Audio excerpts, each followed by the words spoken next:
Good evening. We're in Studio 6A, and it's May 22nd, 2025. It's my pleasure and honor to be with Mr. John J. Jeckovich. How are you doing today, Good, Mr. very Jeckovich? good, thank you. Very good. You're looking well. All right. I like your sweater and your matching pants. That's very nice. I heard you had a special visitor today. Oh, yeah. Who was here? Amber was here. Amber Nicole Jeckovich. Yeah, but she's sick. She's got a bad cold. Yeah. Amber Nicole Jeckovich comes about 3 or 4 times a week to visit her great-grandfather at his house, and they have a beautiful time together. They get together like 2 peas in a pod, right? Yeah. What a refreshing young girl to see how somebody comes and has great empathy to other people and worries about other people. And Amber's a full-time missionary. She's traveled all the world. She's also an avid surfer. She surfed all over the world, even though... She was reading me from the gospel today, the Bible. Did she read the Bible to you? Yeah. That's good. She always has a Bible in the left hand. That Bible's real worn out. Yeah, yes it is. She always has a Bible in the left hand and a surfboard in the right hand. Yeah. She travels the world surfing and preaching the Bible. She lives on the ocean. She can roll out of bed and she's right in the sand. But I guess if you're an avid surfer, you're looking for bigger and better waves. Amber was in Martinique surfing, and Australia, Puerto Rico. She was recently 3 months in Malibu, California surfing. They had some nice waves there. And she just left, luckily, 2 weeks before the storm started. But her and Mr. Jeckovich get along just great. Just a wonderful combination of old and young. Amber's in her 20s. Mr. Jeckovich was born in 1925, and now we're in 2025, and he's knocking on the door of 100. Hear the knocks of 100 years old. Yeah, from here to eternity, yeah. Yeah. Mr. Jeckovich said he blinked his eyes at 20, and now he's 100. Yeah, boys and girls, it is a short dance around the sun, so enjoy really every day. It goes fast, right, Mr. Jeckovich? It goes fast, right, Mr. Jeckovich? Yes, it does. Yes, it does. Yeah. So we're discussing today Mr. Jeckovich's book, and it's titled Their Mother's Sons. How many pages is it? 849. Wow, that's a lot of pages. And it basically takes Mr. Jeckovich from age 11, when his father, Marion Jeckovich, died of a massive heart attack at 43. He was working 3 jobs and was trying to give his family a better life. So Mr. Jeckovich stepped in as a head of household at 11, and to his mother's passing at her age of 49. And so there's a lot of twists and turns in the books. Mr. Jeckovich gets married. Mr. Jeckovich has several jobs as a young boy. Mr. Jeckovich gets drafted in World War II, which is frontline combat infantry, frontline. There's 2 other brothers enlisted, and they got really easy jobs. So basically, a little lesson here: if you enlist during a major war, you'll probably get a pretty easy job. His one brother never left the United States. He just taught young cadets how to drive Jeeps. Was he some super talented driver? Yeah. Was he a... Yeah, I hit a fire hydrant, yeah. He hit a fire hydrant, so there you go. So Mr. Jeckovich, he didn't enlist. Why didn't you enlist? Why did you not enlist? Because the hell of it was my brother. So Mr. Jeckovich waited till he was drafted so he could spend more time caring for his mother. If he enlisted, it'd be like right away. But if you wait till your number comes up to get drafted, you could buy 3 or 4 more months, which Mr. Jeckovich did. So he had to take care of his mother. And when you get drafted, you don't get those jobs like teaching young cadets how to drive a Jeep. You're 99% of the time, You're going to be sent out to frontline combat infantry. Is that what you were? Right. Frontline combat infantry? Yeah. What type of weapon did you operate? Machine gun, 30 caliber, water Big cooled. heavy duty machine gun. Yeah, yeah. Water cooled, you said? Water cooled. How'd you cool it during the winter? Antifreeze. Antifreeze. And tell me, you had someone carrying a tripod, which is about... Yeah, the tripod was 135 pounds. Yeah. The receiver was 125. Then you all have ammo bearers. And then it had the ammo barrels, yeah. You'd pop out about a couple thousand rounds. Did you stay put or did you move? You keep moving, you get zeroed in. So you had to keep moving. Yeah. And that's a lot of heavy equipment to keep Yeah. moving, right? Yeah. Yeah. Wow. Mr. Jeckovich was in Company H, the 2nd Battalion of the 291st Regiment of the 75th Infantry Division of the U.S. Army during World War II. Mr. Jeckovich lives by the motto, yesterday is history, tomorrow is a mystery, and today is a gift. During World War II, Mr. Jeckovich was beat up, stabbed, bombed with a dirty bomb. He still has shrapnel in his leg. Lost a hip. Lost a hip, trench foot, frostbite. The list is long. He spent 3 months in the hospitals, and VA hospitals in Paris. And back then, if you're able to walk and your index finger is able to pull the trigger of your machine gun, what are you considered? Fit for duty. Fit for duty, put you right back in. And that's exactly what they did in Mr. Jeckovich. They put him right back in the second time around.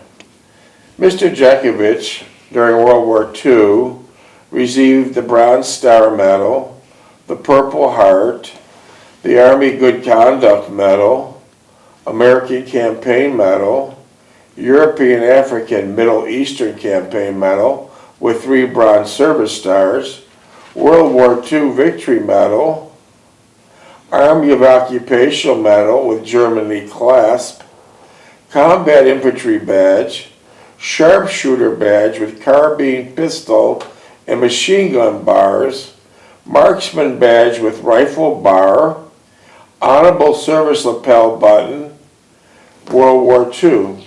So it looks like you handled a lot of weapons during World War II. What was your favorite one? My favorite one, pistol. Pistol. My M1 rifle. M1. Yeah. That was a very common weapon during World War II. Yeah. Infantryman. You were drafted as a teenager, but before you went into the war, did you ever fire a gun before? No. During World War II, you popped off millions of rounds with that high caliber machine gun, and then when the war was eventually over, did you ever shoot a weapon again? No, no. So to this date, as I'm looking at you right now, in 2025, the last time you shot any type of weapon, M1, 45 caliber, or a machine gun, was during the Battle of the Bulge. That's right. That was it. That was it. Amazing that. Imagine that. Wow. That's interesting. We call them humble heroes because we didn't know about Mr. Jekovich's combat infantry experience until 2 or 3 years ago. I guess all the stories are told by people that weren't combat infantry because those guys just don't talk. They don't want to talk. But you probably heard the stories from Rear Echelon, right? Yeah. What does Rear Echelon do? Well, they were supporting, but they're out of it. They're out of it. Well, they never seen frontline. Yeah. They never seen frontline. And who hates the wars the most are frontline infantry because they're there. Blood everywhere. His buddy, Donald Lape, got hit by the same dirty bomb that's still keeping shrapnel in Mr. Jekovich's leg, and Donald Lape was just a teenager. His whole head popped off, and only thing left was his glasses hanging from an ear. And that's war. It's a horrible thing. It's a bloody, dirty thing. So Mr. Jeckovich removed his glasses from his ear, and one dog tag, left one on there for identification, and then sent both a beautiful letter to Donald Lape's mother and father. Yeah. Sent a beautiful letter to Donald Lape's mother and father. We have it here. We'll read it someday, but today's not the time. Ironically, we found out too late that Donald Lape's younger brother retired in Florida, and he lived 2 blocks away from Mr. Jeckovich for 25 years, but we never knew that. Yeah, they know or nothing. We never knew that. I'm looking at your draft notices here and your first few days being the property of Uncle Sam. It says here you're 187 pounds. How much do you weigh now? 151. You have a lot of catching up to do. You lost 30-some pounds. But one good thing is both your World War II uniforms will fit loosely. It says here that you lived at 3063 Orleans Avenue. Is That was a true? beautiful city then. You lived out there all your life, right? Yeah. Wow. Now it's a dump. Now Niagara Falls went to hell, right? Yeah. Wow. That's amazing. Wow. It says over here, before you went into the service, you were a sheet metal worker. I worked with my uncle, Which uncle? Andy, Uncle Andy. Was he a good worker? Oh, he's a good worker, yeah, smart. 3rd grade education. Wow. Wow. It also says here that you took air refrigeration lessons in 1946. Oh, that was, In 1946. yeah, there was a couple of lessons I took, yeah. Yeah. Arden Forest, right there, Rhineland, wow. Battle of the Bulge. They also said when you got out of the service, before you're officially discharged, you were a switchboard operator. Well, I was a switchboard operator that they had to get me classified out or something to get me home. And so at that time, the war was over, and they were giving soldiers some things to do. They put me in something to move me faster to get out. You served a lot of time during World War II, and here it says the exact amount of money you received by getting out, when you got out. It was called mustering out pay. Your mustering out pay total was $300. Yeah. And this payment was $100, and then it sent you the other $200 whenever you got home. Yeah. And that was authorized by Colonel J. Harris. So your mustering out pay was $300. Yeah. Wow.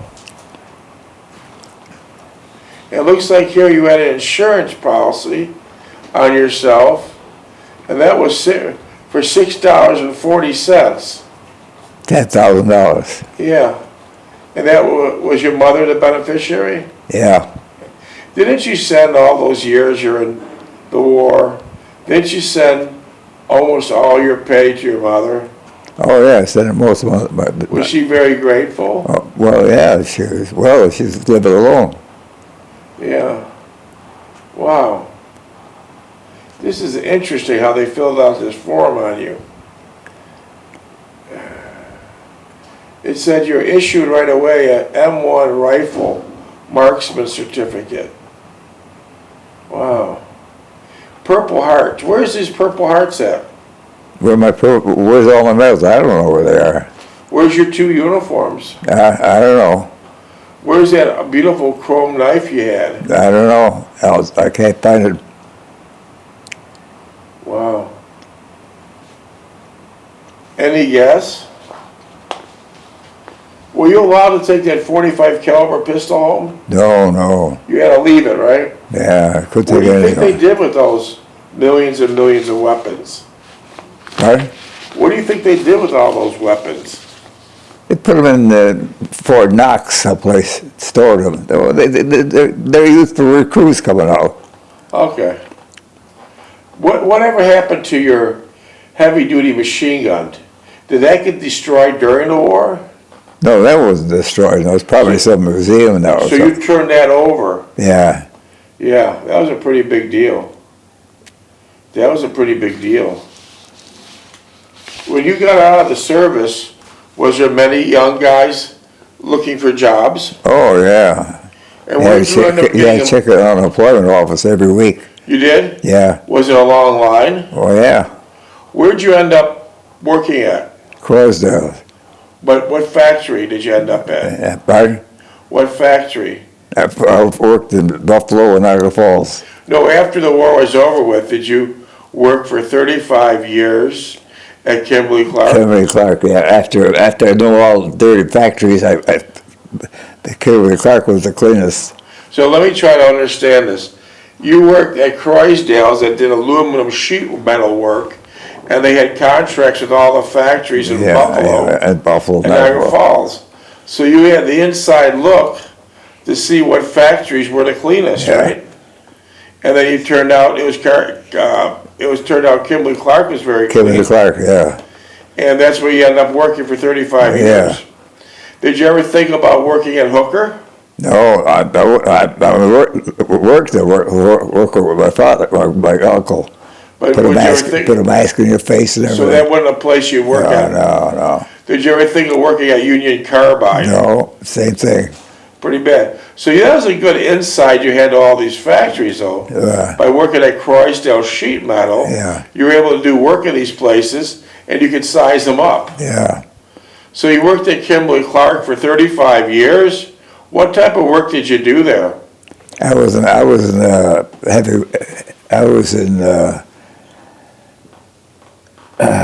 production. I was in production work. And last week we received a text message from a man, and he started to work at Kimberly Clark when he was 19 years old, and you're probably double his age at the time. Yeah. And he said, Mr. John J. Jeckovich was my mentor at Kimberly Clark, and Mr. John J. Jeckovich taught me how to make paper, and Mr. Jeckovich was probably one of the best paper makers in the Kimberly Clark division. Remember I showed you that text? Yeah. And he said he didn't even know about your war experience.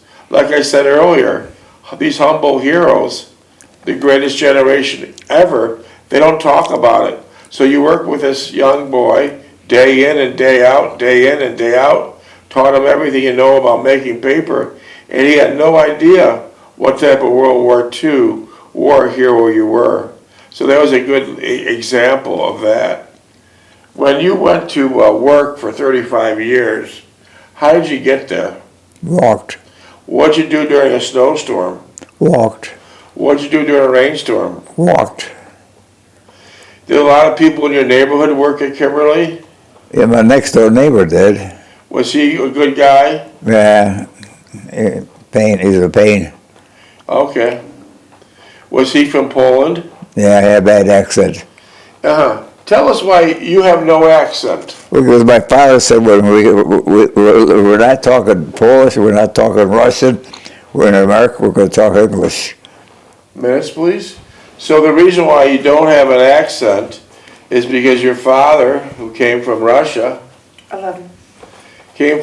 said to his whole family, when we're in the United States and when we're home, we speak one language only, is English. Right. And then you never spoke Russian or Polish in the house. No. Ironically, didn't you deliver the Polish newspapers? Gina Lashinsky, yeah. Tell me what it was called again? Gina Lashinsky. And that was strictly all Polish. Oh, yeah.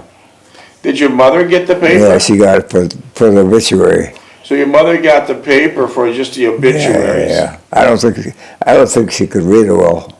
Okay. So she didn't have the education to probably read. Yeah. Was your father a reader? No.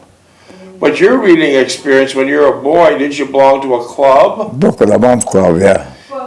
And by belonging to the Book of the Month Club, you got all sorts of different books every week. Yeah, every month, yeah. Yeah. But on a side note, they were delivered to your house via the U.S. mail, and you had to beat your mother to the mailbox so she didn't confiscate your books. Yeah, and I put it underneath the bed. Yeah, because your mother didn't want you to read, right? Yeah, she said, you're not spending too much money on the books. Yeah, yeah. And so she was still working, and you had to get to the mailbox before your mother did. Yeah. Because she would be angry if she seen a book delivered to you. No, And then, where'd you keep them from her?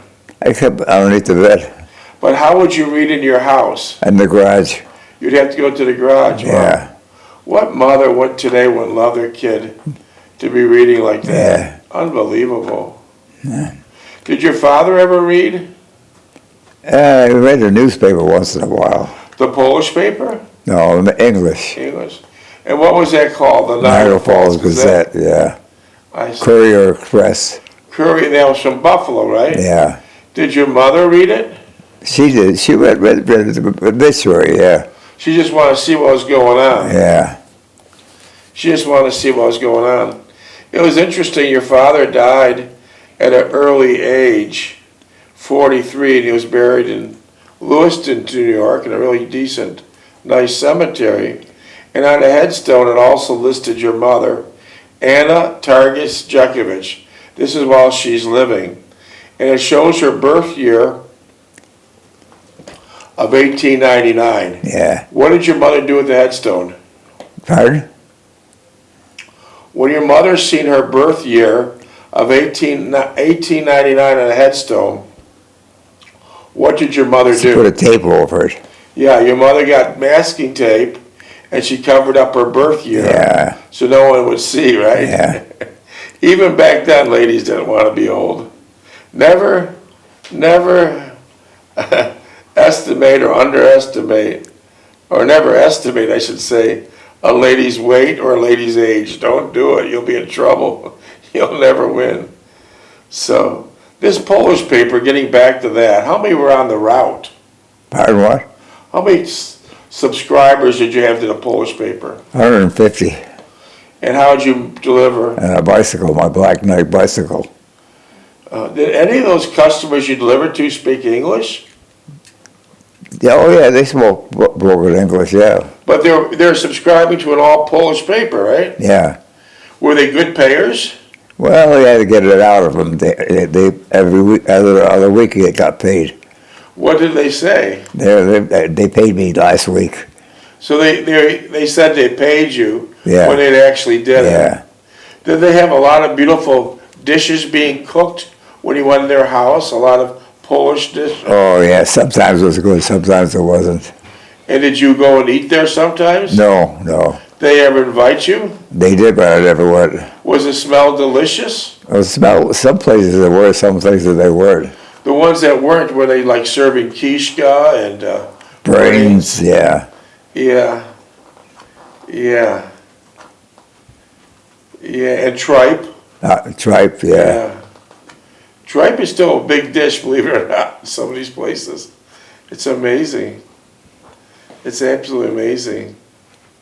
So your mother enjoyed the paper. Oh yeah. Tell us the name of it again, what the paper was called. Jeckovich. Didn't you also take accordion lessons as a boy? I did, yeah. What was that instructor's name? Beldowski. Was he a good instructor? Oh yeah. And where was his offices at? On Portage Road. Was that out of his house? No, it was up at the city. I see. But did you go to an office or did you go to a house? Going to the house. Yeah, it was interesting how they did things back then. Most lessons of guitar or organ or piano or any type of instrument was given in the house. Yeah. How many did you get? Were you a good accordion player? Yeah. Well, I couldn't play by ear. I had to have the music in front of me. I have two antique accordions in my possession. They're about 100 years old. They're very elaborate. They're highly tuned. They're beautiful accordions. If I brought them in, do you think you could play them? Now? Yeah. I probably forgot how the notes go now. Uh-huh. Were you an organ player? Organ, played the organ and the, what was the other one? Piano? Piano, yeah. Did you play the guitar? No, But your best one was the accordion. yeah. Isn't that interesting that most of the accordions were Polish people that would play during special events? And because Niagara Falls had a great big Polish population, Yeah. everyone played the accordion. Huh? Everyone played the accordion back then. Oh, the violin was good. Violin. But here I'm trying to picture a young boy walking all the way to Portage Road with an accordion. Accordions are big and heavy. Did you put it in a wagon or something? No, put it in a case and we'll carry it. Jeez, that must have been hard. Oh, yeah, that was about a 2 mile wide. That damn thing is heavy. Yeah. How much was a lesson? $225. Did your father ever go with you? No, Did your mother ever go with you? no. Then how did you find this place? How did you make the contact to take accordion lessons? Well, he was well known. But what made you the idea of taking accordion lessons? Well, I had to learn how to play it. Someone had to teach me. But I understand, did your mother suggest it or did your father? No, I just picked it up on my You own. did it on your own? Yeah. And where'd you get the accordion at? Well, I think I bought it, I see. $125 or something. Yeah, that's a lot of money then. Where's that accordion now? Who knows? Who knows where any of that stuff is? Did your two brothers take an accordion lessons? No, but Steve no, they didn't. Steve thought he was a violin player, but he was a terrible violin player. So your brother Steve had the violin. Yeah. Did he take lessons at the same place? No, he didn't take any lessons. He thought he was good, but he's terrible. Oh, okay. Did you ever try to play the violin? Violin? No, I don't. I wasn't interested in that one. Did your brother Lookie play an instrument? No, he was too busy rolling around. He didn't have time. Yeah. I understand. Wow, that's interesting. So did you play this accordion in school? No. Did you play it in church? No. Where would you play it then? I played it at home, and that was it. Did your parents sit around and listen? A Sunday afternoon, sometimes they would, yeah. So let me understand, you're in your living room and you got your mother and father, and then they'd ask you to play a song. Well, if my uncle come over, Uncle Andy come over, And you play everything for them. yeah. Yeah. There's not many accordion players left. No. Most of them would be at Polish restaurants and things of that nature. So you don't think you could play an accordion today? No. So it'd be wasting time to bring those accordions in? Oh, yeah. Yeah. Minutes, please.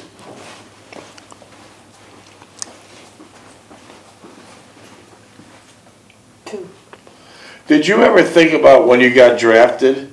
I know they put young men that are drafted to the front line. Did you ever think of getting into a band in the military? No. No. What would I play, an accordion? A bugle. No, I didn't know how to play bugle. But you think most of those kids playing the bugle in the Army knew before they got in, or did they learn in the Army? They knew how to play it, yeah. They're probably musicians. Uh-huh. Were you in a lot of marching bands? Yeah. Did you do a lot of parades? Yeah. And where would you do the parades at? On a big parade ground, a Saturday afternoon.